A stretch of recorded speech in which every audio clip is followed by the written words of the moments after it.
This is Gary Atencio with CNTV, and today we are in Maine. I'm here with the Pillless Pharmacist. Since 2019, she has been helping women in healthcare activate their internal natural pharmacy with tools and technology so they can achieve clarity, energy, and inner calm at work and beyond. I'm joined here with Angela Orr, who is the coach, entrepreneur, CEO. Thanks so much for joining us here today. Thank you so much, Gary. I'm thrilled to be on and to spend some time with you. Excellent. I'm going to go back a little bit and start a little bit about yourself. You were formally educated with a degree in pharmacy from the University of Rhode Island. You are a certified practitioner from HeartMath Institute.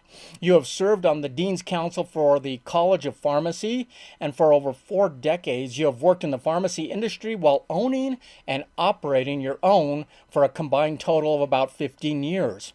Share with me, first of all, how the passion to teach Pillless began for you. So that was a journey that I started on. As you said, I've been in the pharmacy industry for 4 decades, and I love being a pharmacist. However, my own journey started back in 2012-13 when I was diagnosed with breast cancer. And because of the stress of owning 2 pharmacies, it looked like I had everything, but I felt like stress was literally killing me. And at that point, I thought, life can never be the same. The good thing is my doctor told me I was an uninteresting case. So I guess it's a good time to be boring. And I started on, and I had treatment. It's been 10 years. So I don't like to say I like to say that I'm a victor. And so, but I started to look at things that would really help me with my lifestyle. Stress management, how I could really learn to do things differently. So I did and I learned a lot about how stress and the way that a lot of times we are in nowadays world, how that really affects your body and your health. So obviously you're running 2 pharmacies. One alone is enough. Obviously your life was not boring. You were glad to be a boring medical case, but your life wasn't boring. In 2020, when the majority of the working sector shut down, the healthcare professional's job actually increased. In crisis or in regular time, is the healthcare profession a demanding one and with kind of unique levels of stress, would you say? The medical field overall, yes, it became very apparent during COVID that, or in 2020 when things happened, that there was a lot of need, and not only need, but I think that people also realized, on one hand, they realized how much we need the medical care that we have in this country. And yet on the other hand, they also saw that, the healthier you are, the less chance of getting sick from things like that. So I think people also started to look at what they could do to help their own healthcare. However, there's been more and more stress on the healthcare industry because of increased demand, because people now also want to be healthier, but they want more services, and with pharmacy in particular. So I sold my second pharmacy just prior to 2020, and I went to work for the company that purchased me. So I do still work in community pharmacy, but part-time now.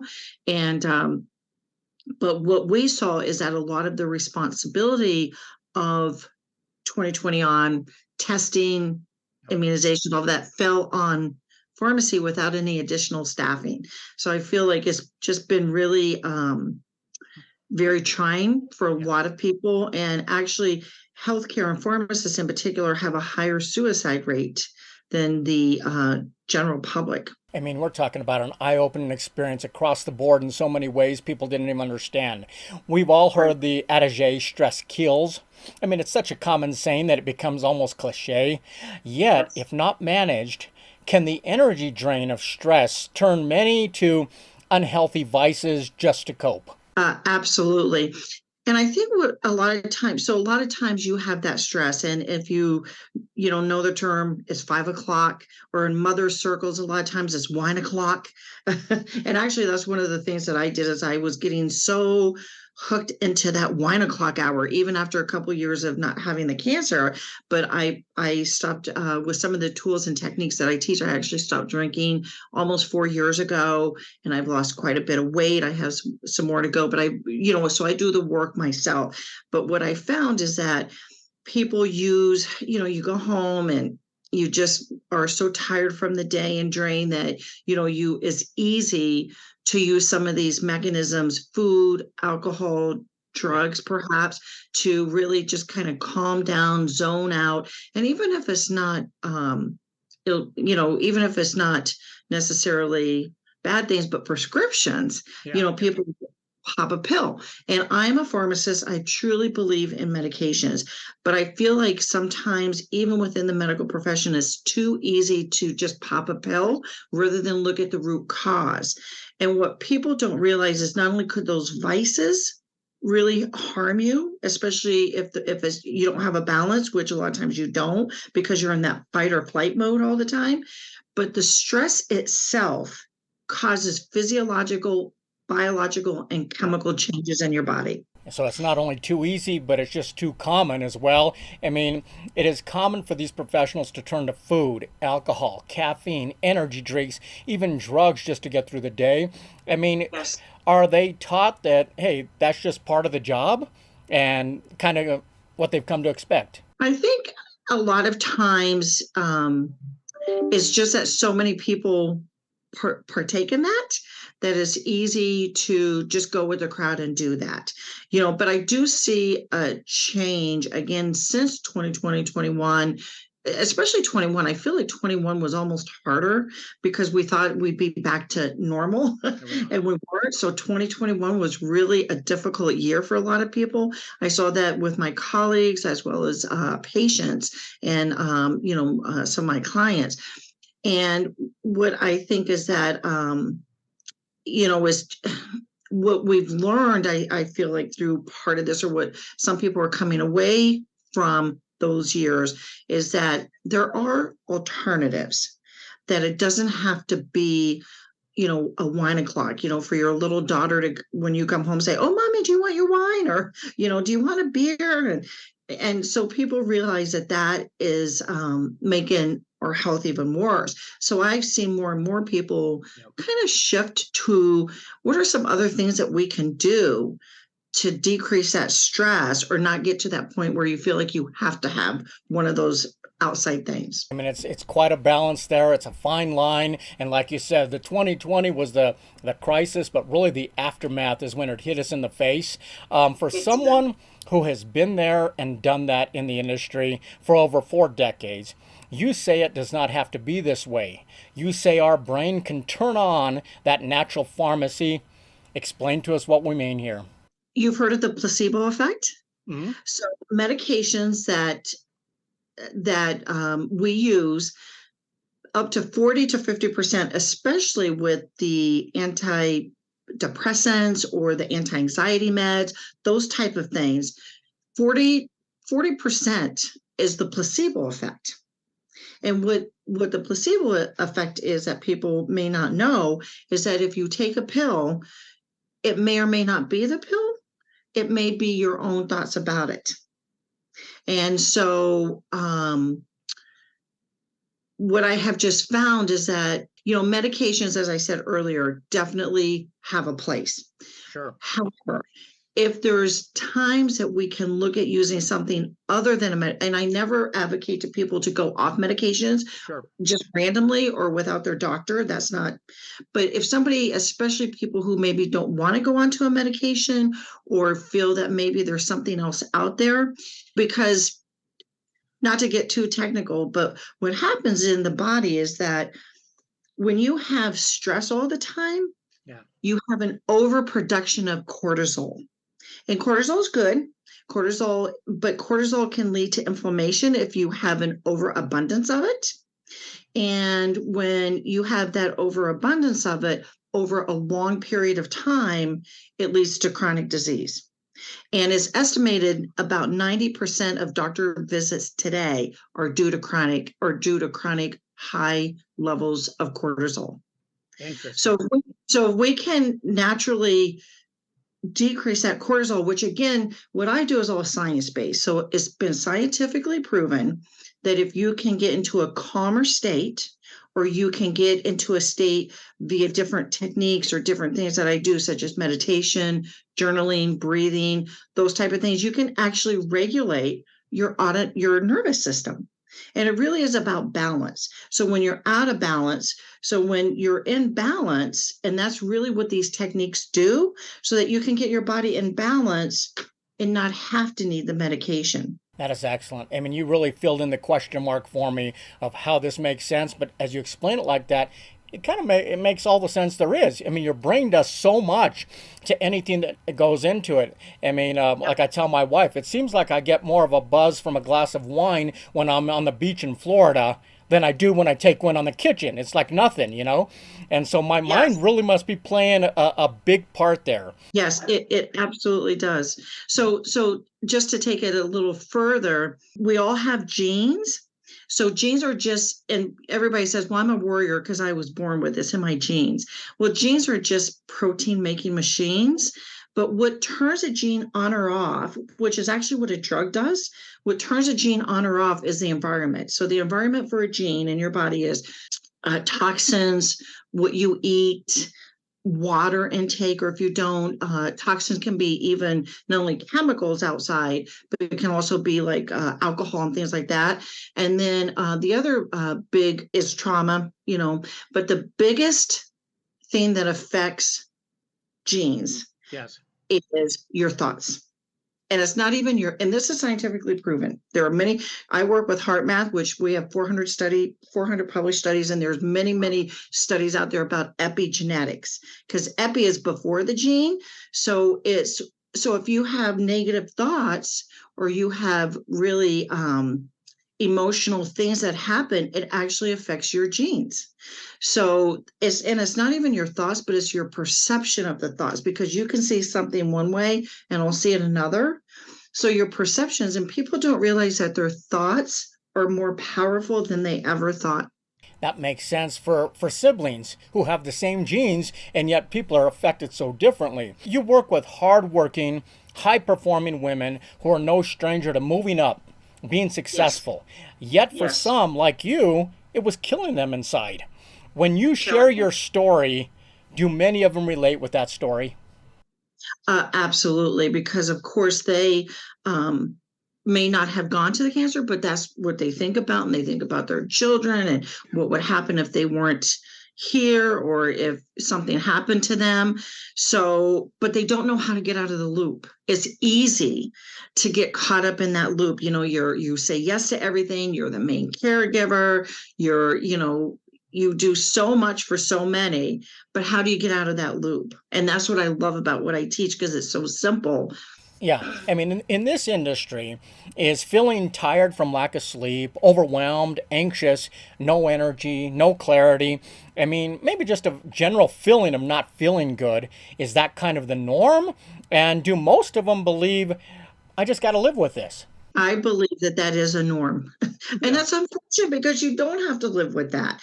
But so many women just feel that this is it and I have to accept it. That's terrible. I mean, and that is not the way that it has to be.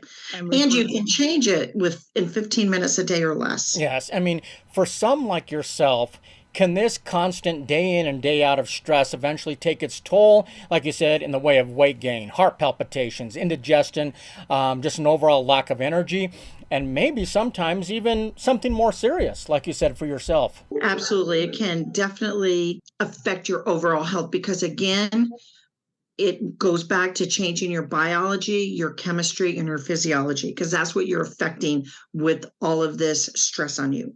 I mean, let's face it, these professionals are busy. So your simple yet profound techniques, along with advanced technology, I mean, this can help them in under 15 minutes of daily training. Are they pleasantly surprised that you can do this in a short period of time? Yes, because sometimes people think, I don't have time to meditate. I don't have time, because I use a combination, but it's scientific meditations that I use. It's not just a regular. And then I use different breathing techniques. And then with HeartMath, especially, that's one of the organizations that I'm certified through. And their studies show that, as you just said, in 15 minutes a day, 1 and 1 is not 2, it's 3. So it is additive, but it needs to be on a consistent basis. And so anybody who tells me they don't have 15 minutes, and it doesn't even have to be contiguous. So it can be 5 minutes, 5 minutes, 5 minutes. So if they tell me they don't have time for that, I said, well, you need to do 30 then. Because it is life-changing how, when you can get into a heart coherent state, and that's a whole nother discussion, but it goes back to the science, because it really is about, think about it. If you're in stress, you feel that fight or flight, and your heart may be palpitating, you're going all the time. Well, that was good back when we were running away from the saber-toothed tiger, but now we see our boss, our mother-in-law, our husband at times, or our kids as the saber-toothed tiger. Right. And we live like that all the time. And what happens, that increase in that cortisol, as I said, affects so many things, but it really starts and ends with the heart. So more information is sent from the heart to the brain than the brain to the heart. And a lot of people don't realize that. And there's also through the vagus nerve, but there's also a lot of connections between the heart and the brain that are direct connections to various parts of the brain. So it's not like it goes up to the brain and then is disseminated. So that's why when you can get into a heart coherent state, or get out of that fight or flight, because heart coherent state is really about regulating that autonomic nervous system, as I was saying earlier. And when you can do that, those direct pathways into the brain, especially go to your higher functioning sections of the brain. And that's where you can get the clarity then, the making decisions easier. You don't feel that fog as much. You feel more rested because you can rest better, because your heart's not, and your mind isn't going 1,000, minutes, 1,000 things a minute. So having those changes, small as they are, implementing the daily routine can make a profound difference in how you feel, but how your body is functioning. Heal the heart, you can heal the brain, and you can heal everything else. That is fantastic. I mean, you were able to unlock this inner harmony with one-on-one coaching, as well as in online master classes. So these are easy to access virtually to anyone from anywhere. Is that correct? Absolutely. So I work, as you said, I do have one-on-one clients, and I really like to think of what I do as, I love the science of transformation, because transforming your life and transforming who you are to where you want to be can be a scientific process. So I do one-on-one coaching and mentoring. I really consider it mentoring. And I do small group programs. I'm actually starting one in January, but I'm going to be opening up in December. And then I have retreats. I've held some women's retreats here in Maine. Wow. So I do a lot of different things. And then I also speak quite a bit. I'm on quite a few summits. I'm an author in a couple of books, but a contributor. Plenty of ways to get your help, obviously, for Absolutely. people. You provide a fusion of heart math techniques and meditation practices that really become a gateway for lasting change, not only for today, but I mean, it is sustainable. So these are proven techniques that you have seen work yourself. That has to be kind of exciting to watch. It's so exciting, not only for myself, because I look at who I was, because it's not only how I felt back then, but who I was and how I am now, because I was one of those chronic warriors. I was born with it. My mother was, and my grandmother was. And not that I don't think about things now, but I don't worry. I don't let things bother me that way. It's not important to me. What's important to me is in the moment and making a difference and making my impact. What people say to me, what people say. Yeah. Anyway, so I'm a different person. That's what I've loved seeing in my clients. I've had people. Somebody went off of insulin because they were able to regulate their autonomic nervous system, and they were able to, their biology changed. I had another person that was in a book club that I ran, because I run some book clubs with different clubs, and he went in a 7-week period from stagnation on his website to having 100 pages and 250,000 words on his website. You know, Wow. because of the way that I was able to facilitate and the way that he was able to think about things, you know, able to get out of that stuck kind of thing. I mean, Area. my wife wouldn't even recognize me after that. She might not call me the saber-toothed tiger anymore. Angela, She might not. Angela, these are women who are known for taking care of everyone but themselves. They sadly end up self-medicating in unhealthy ways. For most, what you offer probably sounds too good to be true. Is it rewarding for you to prove to them that it is possible? I love it because that's what I'm here for. I feel that I'm here for impact. And I believe that for every woman that I can help, and, you know, I don't do the work, they have to. So I don't do anything magical for you, but what I can do is to help teach you how to do it for yourself. But because of that impact that I can make on the women that I work with, and I do work with some men, I kind of am broadening a little bit because I feel like, okay, women is wonderful, but there are men who need help also. And because of the impact that I can make with them, it impacts so many other things. It impacts their life, it impacts their children's lives, it impacts their work. And I really love also working with conscious leaders. I feel like conscious leadership in today's world is so needed because you need to have people, I believe, that care about the community, care about the world, care about so much more than just themselves. I did a lot of research because I wanted to bring this story out there to people. I think we did a great job of really going through the critical points. Viewers, let's take a look at the bottom of the screen right there. What you're going to see is her website. On the website, you can see many of the ways she can help you, be it coaching, classes, or even a retreat. I mean, you deserve a break, and you owe it to yourself. Deep inner peace and calmness while having the clarity of mind and energy all await you.